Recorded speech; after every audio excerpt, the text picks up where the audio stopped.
రేపు 13/5/2024 రోజు జరిగేటటువంటి నాగర్ కర్నూలు సెగ్మెంట్ పార్లమెంటు అభ్యర్థి అయినటువంటి మల్లు రవి గారిని 4వ నెంబర్ గుర్తుపై ఓటు వేసుకుని గెలిపించుకోవాల్సినటువంటి అవసరం చాలా ఉంది.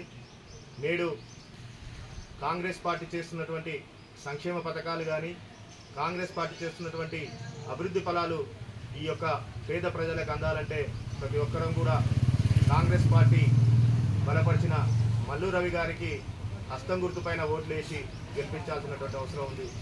ఈరోజు కాంగ్రెస్ పార్టీకి ఓటు ఎందుకు వేయాలి అని అడుగుతున్నామంటే ఈ దేశ భవిష్యత్తు అనేది కాంగ్రెస్ పార్టీ ద్వారానే సాధ్యమవుతుంది కాబట్టి కాంగ్రెస్ పార్టీకి ఓటు వేయాలని చెప్పేసి కోరుతున్నాం. మనము గత 10 సంవత్సరాలుగా ఈ దేశంలో ఈ రాష్ట్రంలో జరుగుతున్నటువంటి అధికారంలో ఉన్నటువంటి పార్టీలు చేసినటువంటి కార్యక్రమాలు చూస్తూ వచ్చాం.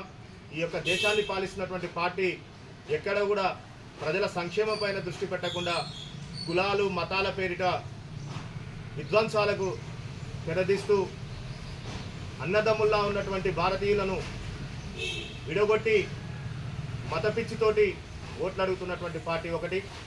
అదే రకంగా ఈ యొక్క తెలంగాణ కోసం తెలంగాణ రాష్ట్ర సాధన కోసం ఎంతోమంది అమరులపై త్యాగాలపైన వచ్చినటువంటి తెలంగాణ రాష్ట్రాన్ని నాశనం చేసినటువంటి టీఆర్ఎస్ పార్టీకి వ్యతిరేకంగా ఈరోజు ఓటు అడిగే నైతిక హక్కు కాంగ్రెస్ పార్టీకే ఉంది.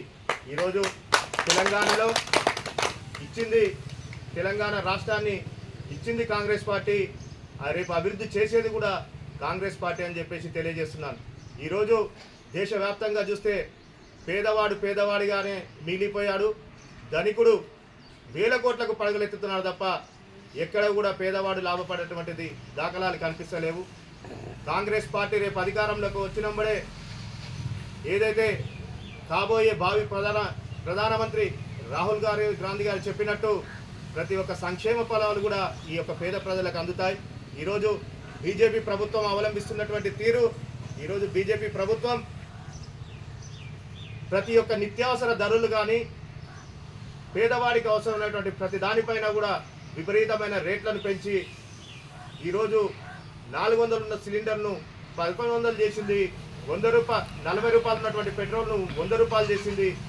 50 నుంచి 70 రూపాయలు ఉన్నటువంటి నూనెను 170-100-200 రూపాయల వరకు ఈ రకంగా నిత్యావసర ధరలు పెంచుకుంటూ ఈరోజు పేద ప్రజల నడ్డీ విరుచుతున్నాయి తప్ప ఎక్కడ కూడా పేద ప్రజలకు మంచి చేసేటటువంటి దాఖలాలు లేవు. ఇదే ప్రధాని నరేంద్ర మోడీ గారు అధికారంలోకి రాకముందు చెప్పినటువంటి మాటలు, కాలాధన్ వాపస్ లాయింగే, ప్రతి ఒక్కరి అకౌంట్లోకి ప్రతి 15 లక్షల రూపాయలు జమ చేస్తాం, ఈ యొక్క దేశంలో ఉన్నటువంటి నిరుపేదలకు మంచి అవకాశాలు కల్పిస్తాం, నిరుద్యోగ యువతకు ప్రతి సంవత్సరం 2 కోట్ల ఉద్యోగ అవకాశాలు కల్పిస్తామని చెప్పడం జరిగింది. ఎక్కడా కూడా నరేంద్ర మోడీ గారు చెప్పినటువంటి నల్లధనమానాన్ని వెలికి తీయలేదు, పెట్రోల్ ధరలు తగ్గించలేదు, నిత్యావసరాల ధరలు తగ్గించలేదు.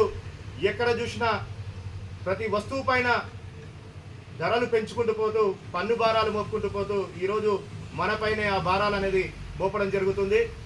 కాబట్టి ఈ రకంగా పేద ప్రజలను వంచినటువంటి ప్రభుత్వానికి ఓటేస్తే మళ్ళీ కూడా మనమందరం కూడా అట్టడుగు స్థాయికి వెళ్ళిపోయేటటువంటి పరిస్థితి ఉంది. కాబట్టి రేపు జరిగేటటువంటి ఎన్నికల్లో తెలంగాణ రాష్ట్రంలో కానీ ఈ యొక్క దేశంలో కానీ ప్రతి ఒక్క పౌరుడు తమ బాధ్యతాయుతంగా తీసుకుంటూ ఓటింగ్లో పాల్గొని కాంగ్రెస్ పార్టీ బలపరిచినటువంటి అభ్యర్థులైనటువంటి ప్రతి ఒక్కరికి హస్తం గుర్తుపైన ఓటు వేసి గెలిపించాలని మేమందరం కూడా కాంగ్రెస్ పార్టీ కొల్లాపూర్ నియోజకవర్గం తరఫు నుంచి కోరుతున్నాం. రాబోయే తరుణం కాంగ్రెస్ పార్టీదే. కాంగ్రెస్ పార్టీ అధికారంలోకి వచ్చినప్పుడే ఏదైతే పేదలకు సంక్షేమ పథకాలు చెప్పిందో ఆ సంక్షేమ పథకాలు కూడా అన్నీ కూడా అమలుతాయని చెప్పేసి తెలియజేసుకుంటూ ముగించుకుంటున్నాను. జై కాంగ్రెస్, జై కాంగ్రెస్, జై కాంగ్రెస్, జై కాంగ్రెస్.